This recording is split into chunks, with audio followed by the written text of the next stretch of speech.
we're back for chapter 15. And chapter 14 was called Deep Magic from the Dawn of Time. And this chapter is called Deeper Magic from Before the Dawn of Time. So it's kind of interesting because this magic sounds like it goes further back. So we're going to find out what this deeper magic is. And if you remember in the last chapter, Aslan was killed by the White Witch and her minions, and he lays tied up on the stone table. While the two girls still crouched in the bushes with their hands over their faces, they heard the voice of the witch calling out, "Now, follow me all, and we will set about what remains of this war. It will not take us long to crush the human vermin and the traitors, now that the great fool, the great cat, lies dead." At this moment, the children were for a few seconds in very great danger, for the wild cries and noise of skirling pipes and shrill horns blowing, and that whole vile rabble came sweeping off the hilltop, down the slope, right past their hiding place. They felt the specters go by them like a cold wind, and they felt the ground shake beneath them under the galloping feet of the minotaurs, and overhead there went a flurry of foul wings and a blackness of vultures and giant bats. At any other time, they would have trembled with fear, but now the sadness and shame and horror of Aslan's death so filled their minds that they hardly thought of it. Here's a picture of that.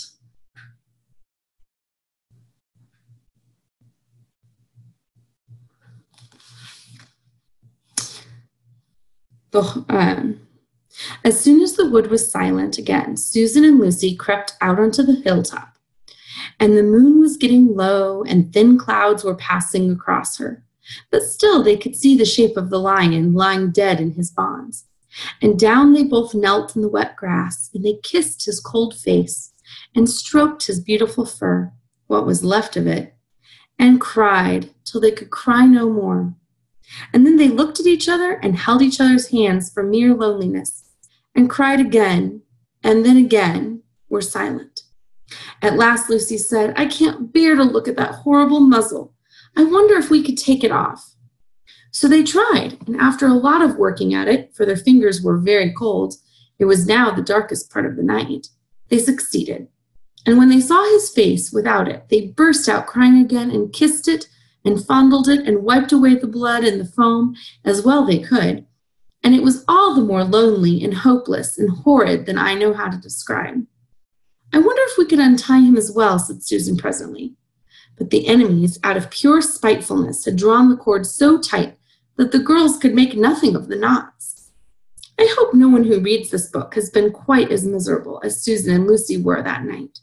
But if you have been up all night and cried till you have no more tears left in you, you will know that there comes, in the end, a sort of quietness. You feel as if nothing was ever going to happen again. At any rate, that was how it felt to these two. Hours and hours seemed to go by in the dead calm, and they hardly noticed that they were getting colder and colder. But at last Lucy noticed two other things. One was that the sky on the east side of the hill was a little less dark than it had been an hour ago. The other was that some tiny movement going on in the grass at her feet. At first she took no interest in this. What did it matter? Nothing mattered now. But at last she saw that whatever it was had begun to move up the upright stones of the stone table.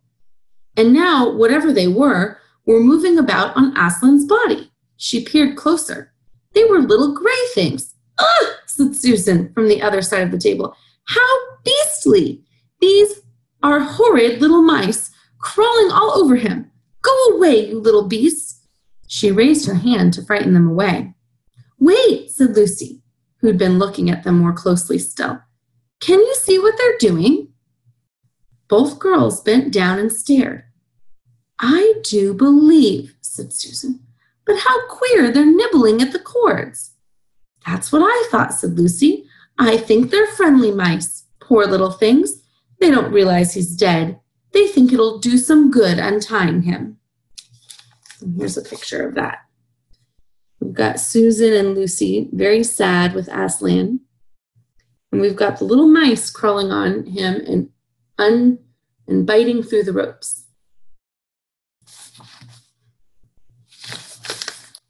It was quite definitely lighter now. Each of the girls noticed for the first time the white face of the other. They could see the mice nibbling away, dozens and dozens, even hundreds of little field mice. And at last, one by one, the ropes were all gnawed through. The sky in the east was whitish by now, and the stars were getting fainter, all except one very big one low down on the eastern horizon. They felt colder than they had been all night, and the mice crept away. The girls cleared away the remains of the gnawed ropes. Aslan looked more like himself without them. Every moment his dead face looked nobler. As the light grew, they could see it better. In the wood behind them, a bird gave a chuckling sound. It had been so still for hours and hours that it startled them.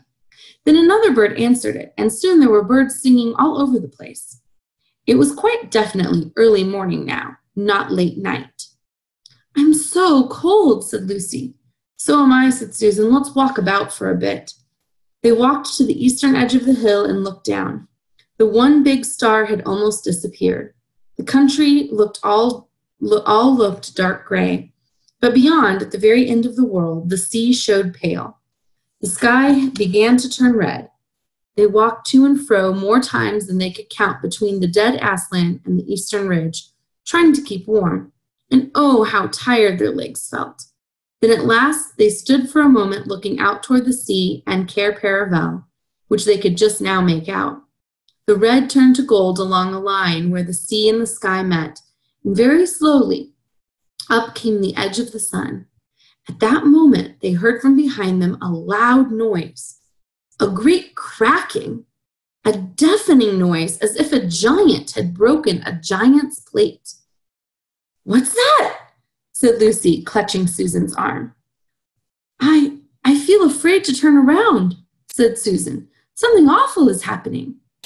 "They're doing something worse to him," said Lucy. "Come on." And she turned, pulling Susan round with her. The rising of the sun had made everything look so different. All colors and shadows were changed, that for a moment they didn't see the important thing. Then they did. The stone table was broken into two pieces by a great crack that ran down it from end to end. And there was no Aslan. "Oh, oh, oh," cried the girls, rushing back to the table. "Oh, it's too bad," said Lucy. "They might have left the body alone." There's a picture of the stone table, cracked in half. "Who's done it?" cried Susan. "What does it mean? Is it more magic?" "Yes," said a great voice behind their backs. "It is more magic." They looked around. There, shining in the sunrise, larger than they had seen him before, shaking his mane, for it had apparently grown again, stood Aslan himself. "Oh, Aslan!" cried both children, staring up at him, almost as much frightened as they were glad. "Aren't you dead then, dear Aslan?" said Lucy. "Not now," said Aslan. "You're not asked Susan in a shaky voice. She couldn't bring herself to say the word ghost. Aslan stooped his golden head and licked her forehead. The warmth of his breath and a rich sort of smell that seemed to hang about his hair came all over her. "Do I look it?" he said. "Oh, you're real, Aslan." "Oh, Aslan," cried Lucy, and both girls flung themselves upon him and covered him with kisses. "But what does it all mean?" asked Susan, when they were somewhat calmer. "It means," said Aslan, "that though the witch knew the deep magic, there is a magic deeper still which she did not know. Her knowledge goes back only to the dawn of time. But if she could have looked a little further back into the stillness and the darkness before time dawned, she would have read there a different incantation. She would have known that when a willing victim who had committed no treachery was killed in the traitor's stead, or in the traitor's place, the table would crack and death itself would start working backward. And now, oh yes, now, said Lucy, jumping up and clapping her hands. Oh, children, said the lion, I feel my strength coming back to me. Oh, children, catch me if you can. He stood for a second, his eyes very bright and his limbs quivering, lashing himself with his tail. Then he made a leap high over their heads and landed on the other side of the table. Laughing, though she didn't know why, Lucy scrambled over it to reach him. Aslan leaped again, and a mad chase began. Round and round the hilltop he led them, now hopelessly out of reach, now letting them almost catch his tail, now diving between them, now tossing them in the air with his huge, beautifully velveted paws, and catching them again, and now stopping unexpectedly, so that all three of them rolled over together in a happy, laughing heap of fur and arms and legs. It was such a romp as no one has ever had except in Narnia. And whether it was more like playing with a thunderstorm or playing with a kitten, Lucy could never make up her mind. And the funny thing was that when all three finally lay together panting in the sun, the girls no longer felt in the least tired or hungry or thirsty. And now, said Aslan presently, to business. I feel I am going to roar. You had better put your fingers in your ears. And they did. And Aslan stood up, and when he opened his mouth to roar, his face became so terrible that they did not dare look at it. And they saw all the trees in front of him bend before the blast of his roaring, as grass bends in a meadow before the wind. And then he said, we have a long journey to go. You must ride on me. And he crouched down, and the children climbed onto his warm golden back. And Susan sat first, holding tightly to his mane, and Lucy sat behind, holding tightly onto Susan, and with a great heave, he rose underneath them and shot off faster than any horse could go, downhill and into the thick of the forest. That ride was perhaps the most wonderful thing that happened to them in Narnia. Have you ever had a gallop on a horse? Think of that, then take away the heavy noise of the hoofs and the jingle of the bits, and imagine instead the almost noiseless padding of great paws. Then imagine instead of the black or gray or chestnut back of a horse, the soft roughness of golden fur and a mane flying back in the wind. And then imagine you're going about twice as fast as the fastest racehorse. But this is a mount that doesn't need to be guided and never grows tired. He rushes on and on, never missing his footing, never hesitating, threading his way with perfect skill between tree trunks, jumping over bush and briar and the smaller streams, wading the larger, swimming the largest of all. And you are riding not on a road, nor in a park, nor even in the downs, but right across Narnia, in spring, down solemn avenues of beech and across sunny glades of oak, through wild orchards of snow-white cherry trees, past roaring waterfalls and mossy rocks and echoing caverns, up windy slopes alight with gorse bushes, and across the shoulders of heathery mountains, and along the giddy ridges and down, down, down into wild valleys, and out into acres of blue flowers. It was nearly midday when they found themselves looking down a steep hillside at a castle, a little toy castle it looked from where they stood, which seemed to be all pointed towers. But the lion was rushing down at such a speed that it grew larger at every moment, and before they had even time to ask themselves what it was they were, they were already on a level with it. And now it no longer looked like a toy castle, but it rose, frowning in front of them. No face looked over the battlements, and the gates were shut fast. And Aslan, not at all slacking in his pace, rushed straight as a bullet toward it. "It's the witch's house, children," he cried. "Now, children, hold tight." And the next moment, the whole world seemed to turn upside down, and the children felt as if they had left their insides behind them, for the lion had gathered himself together for a greater leap than any he had yet made, and jumped or you may call it flying rather than jumping, right over the castle wall. The two girls, breathless but unhurt, found themselves tumbling off his back in the middle of a wide stone courtyard filled with statues. And that is the end of chapter 15.